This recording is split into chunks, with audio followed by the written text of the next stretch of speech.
Welcome to Storied Audio. Scott had just accepted a job halfway across the country, his dream job, the kind of opportunity people spent years hoping for. It was the kind of offer that came once in a lifetime. And yet, the timing couldn't have been worse.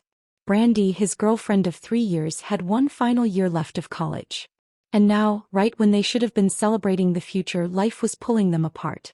Brandi's voice on the phone that night was brittle, strained, like glass on the verge of shattering.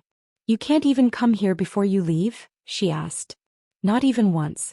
Thought this is your big move. And I just wanted to see you before you go." Scott felt torn in two directions.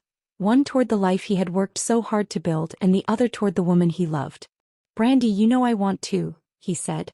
"But I can't drive 5 hours out of the way when I'm supposed to be moving across the country in 3 days. I'm already stretched thin." There was silence, then a sharp inhale. "So what, that's it? You're just going to leave without even saying goodbye in person?" "That's not fair," he snapped. "I've been breaking my back trying to get everything in order for this move. This isn't about not wanting to see you. Brandi, I can't do everything." The line went quiet again.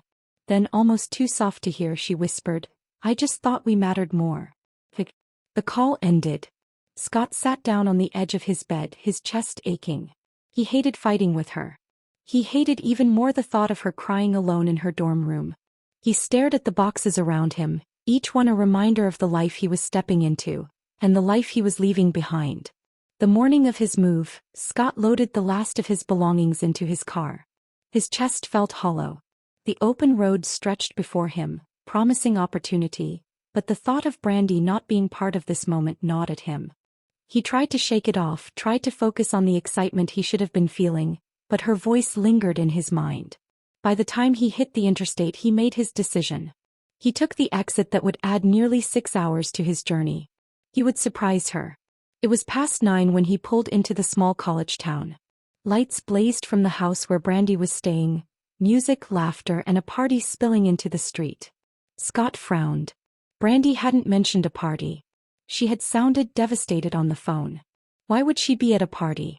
He stepped inside, scanning the crowded room. The smell of cheap beer and perfume hit him immediately.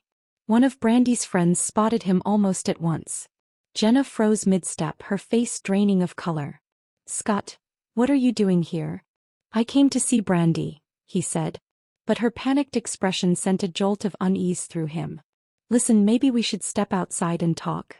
Jenna reached for his arm, but Scott's gaze had already moved past her. There on the couch was Brandi. His Brandi. Her blonde hair falling in waves around her flushed face. And next to her, no on her, was a guy, his lips pressed against hers. The room tilted. The music faded. Scott stood frozen, unable to breathe.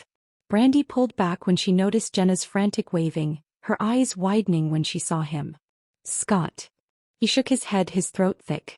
"She was upset," Jenna whispered. "She's had too much to drink." "She didn't."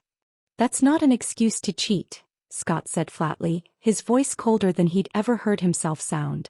He turned to Jenna. "Tell her it's over. Tell her she doesn't have to call, text, or explain. I don't want to hear it." And then he left, Brandi's voice calling his name echoing behind him. Silence followed. Brandi tried everything. She called. He texted.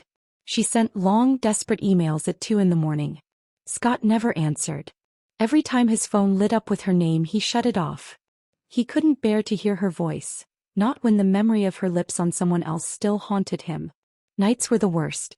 Alone in his new apartment, the bed too big for one person, he'd remember the way she used to curl into him, how she'd fall asleep with her hand resting lightly on his chest. He would remember, and then the image of that night would return, and the ache in his chest would become unbearable. A year passed. Life moved forward, at least on the surface. Scott settled into his new job. He had colleagues, responsibilities, a future taking shape. But sometimes, in the quiet moments, he felt like part of him had been left behind. When he returned to his hometown to visit his parents, he didn't expect to see Brandi. But fate had other plans. He ran into Chris, Brandi's brother, and one of his old friends at a coffee shop. They caught up, talked about work and family, but eventually the conversation drifted to Brandi. "She's not the same," Chris admitted. "After you left, she was a wreck. She's tried to get it together, but she's never really moved on." She still talks about you, Scott. Scott looked down at his coffee, the bitterness matching the heaviness in his chest. 2 days later, there was a knock at his parents' door. Scott opened it to find Brandi standing there, tears streaking her face.